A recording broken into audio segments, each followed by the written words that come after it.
The first episode in any TV series is arguably the most pivotal, as the main characters and a basic idea of the story need to be established without being too dragged out or boring. Every episode 1 out there should strive to introduce the setting and the characters effectively without sacrificing entertainment value. Anthology programs like Black Mirror focus on one self-contained story per episode, so they are forced to paint the world, its key players, and to get the audience invested in them, mostly through the use of efficient scripts, visual storytelling, and quick, snappy instances of character interaction, as they only have 45 minutes to an hour to actually make people care. However, with Dragon Ball, it is an ongoing anime, and that means they can devote episode after episode exploring characters, their motivations, personality traits, what they like and dislike, whether they're a cat or dog person, or whatever, anything they'd like. And of course, they can spend more time fleshing out the larger scale world around them all. An example of a good or at least competent episode 1 in the Dragon Ball anime franchise is pretty much all of them except for Dragon Ball Z and Dragon Ball Super. While everyone has beaten the ever-loving shit out of Dragon Ball Super already by criticizing every episode of it, I thought it would be interesting if I took a look back at Dragon Ball Z episode 1 and detail why I believe it is honestly quite poor. The opening scene in Dragon Ball Z Episode 1 lays the groundwork instantly, with the narrator stating that 5 years have passed since Goku defeated Piccolo, while the episode shows us vast mountain ranges and farms below. The episode pans up towards the sky more and more until we get into space, where an alien pod is zooming to Earth with incredible speed. Then we are shown the title card for Episode 1, called Mini Goku is an Overprotected Boy. I am Gohan. Now, I don't have any issues with these first couple of minutes, as this is a textbook example of how to set up a menacing villain without really setting him up at all. I know it's difficult to take yourself back to when you had no idea that this pod was Raditz and how he would be jobbed out of the series relatively quickly, but just try to imagine. Without any context of the Saiyans or Frieza, as if you were watching Dragon Ball Z for the first time, this Spectre, as the English subtitles characterize, is hurtling through space, creeping his way forward. We have no idea what it is, but the way it's being promoted here, it seems like bad news for Goku and friends. It's threatening stuff, to say the least. But unfortunately, this is one of the only instances of episode 1 being that good. Most of the other content within the episode is complete fluff, which doesn't need to exist in the anime whatsoever. Anyway, back into the action, or lack thereof, but you'll see what I mean by that later. After the title card, we hear Chi-Chi call out Gohan's name from the Sun family home.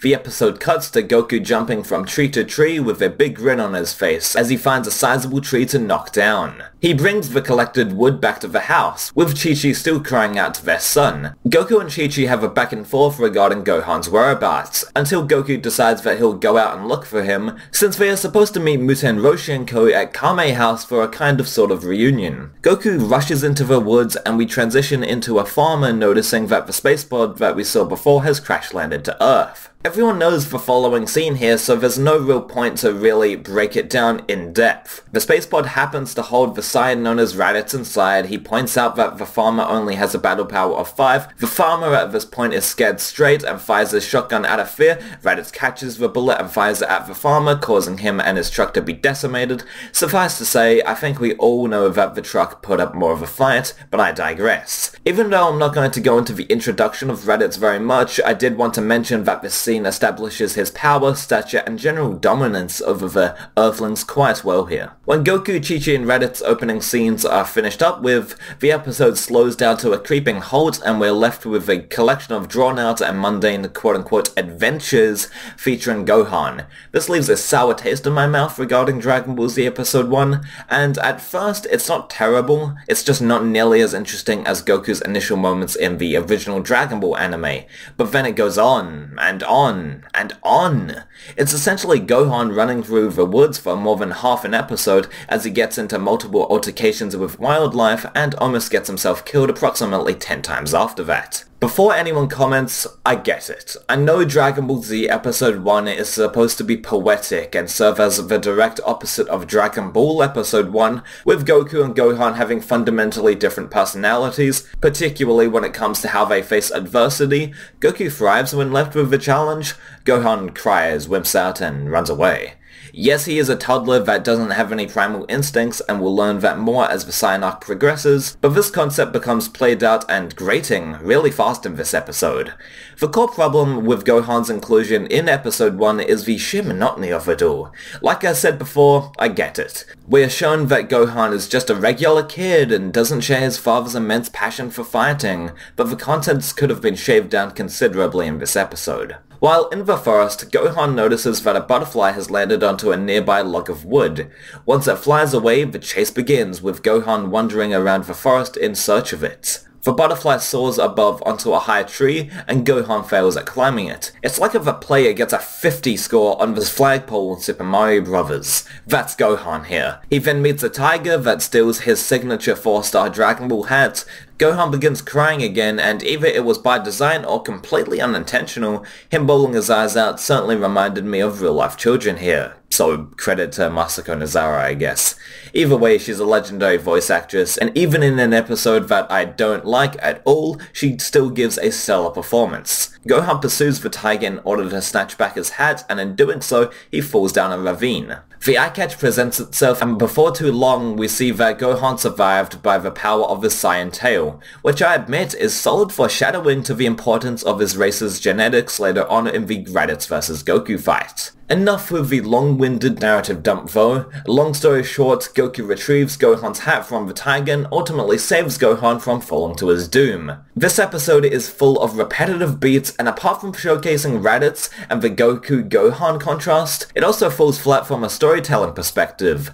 What happens to Gohan in this episode? Gohan gets into trouble, Gohan is saved or miraculously survives. Gohan gets into trouble, Gohan is saved again or miraculously survives. Rinse and repeat until the next episode preview. The action isn't compelling due to this issue as well. When Goku rescues Gohan, his character doesn't have any interesting traits, so we don't care about the situation at large. Yes, he's Gohan's son, that at this point has no personality other than he's the opposite of Goku. Of course, Gohan gets more and more screen time as the anime progresses and his character develops exponentially, but this episode is honestly quite dull in its introduction of him. Now, to end it on a bit of a lighter note rather than Dragon Ball Z Episode 1 is a absolute shit show, I must admit that the closing scene with Raditz and Piccolo squaring off is brilliant. Similar to when Raditz encounters the farmer, he immediately instills fear into Piccolo, which is visible through his facial expression. Though Raditz doesn't kill Piccolo obviously, he does leave a powerful impression by simply brushing off his attack, saying that it's only useful for kicking up dust. All in all, while Dragon Ball Z Episode 1 is disappointing and doesn't even come close to being superior to its manga counterparts, there are moments in the anime that do. A prime example being Goku's Super Saiyan transformation on Namek. I mean, of course that's better in the anime. But hey, there'll always be comparisons drawn from the Dragon Ball manga to the Dragon Ball anime. That's just how it goes in this community. Please make sure to rate, comment, and subscribe, and I'll talk to you guys next time. Bye.